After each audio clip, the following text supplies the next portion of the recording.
Actually গতকালকে বিকাল 3টা নাগাদ আমাদের থানার সাব ইন্সপেক্টর দিলীপ দাস মোবাইলে ছিল।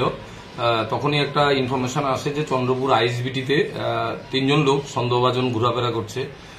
তো তাদের থেকে সন্দেহ হওয়াতে আমাদের ফোন করে সাথে সাথে আমরা পুলিশ অফিসার ওখানে পাঠাই। গিয়ে তাদের 3জন লোককেই পায়। তাদের জিজ্ঞাসাবাদ করে তাদের নাম ঠিকানা তারা বলে। তাদের নাম মোহাম্মদ নূর মোহাম্মদ আবদুল্লাহ, মিসেস আসমাউল হুসনা।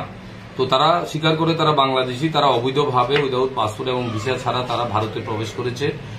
তারা গতকালকেই তারা সোনামুড়া কুমিল্লা বর্ডার এবং সোনামুড়া দিয়ে তারা প্রাইমারি ইন্টারভিউশন যেটা বলেছে ওই দিক দিয়ে তারা দালাল মারফত তারা এই দিক দিয়ে ক্রস করেছে। তাদের ওখান থেকে আগরতলা রেল স্টেশনের বাইরে একটা গাড়ি দিয়ে নামিয়ে দিয়ে যায়। তখন তারা স্টেশনে যায়, গিয়ে তারা ট্রেন পায়নি, ট্রেন নেই আর গতকালকে। তখন তারা একটা অটো করে তারা চন্দ্রপুর আইএসবিটিতে চলে এসছে। কেউ বলেছে এখানে বাসে বাইরে যেতে পারবে।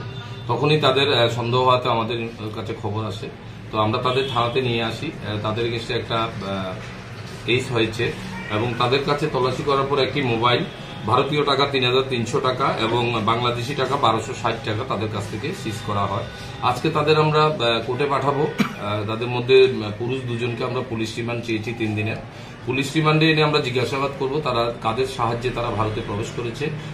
ওই বেসিসে আমরা যে টাউট আছে, দালাল আছে, তাকে আমরা অ্যারেস্ট করব। তারা কোথায় যাচ্ছিল এখান থেকে? তারা তাদের প্রাইমারি জিজ্ঞাসাবাদে যেটুকু বলেছে তারা পাঞ্জাবে যাবে। পাঞ্জাবে ওখানে দোকানে কোথাও কাজ করবে, এটা তারা একটা এক্সপিরিয়েন্স পেয়েছে। এই জন্য তারা পাঞ্জাবে যাওয়ার জন্য এসছে।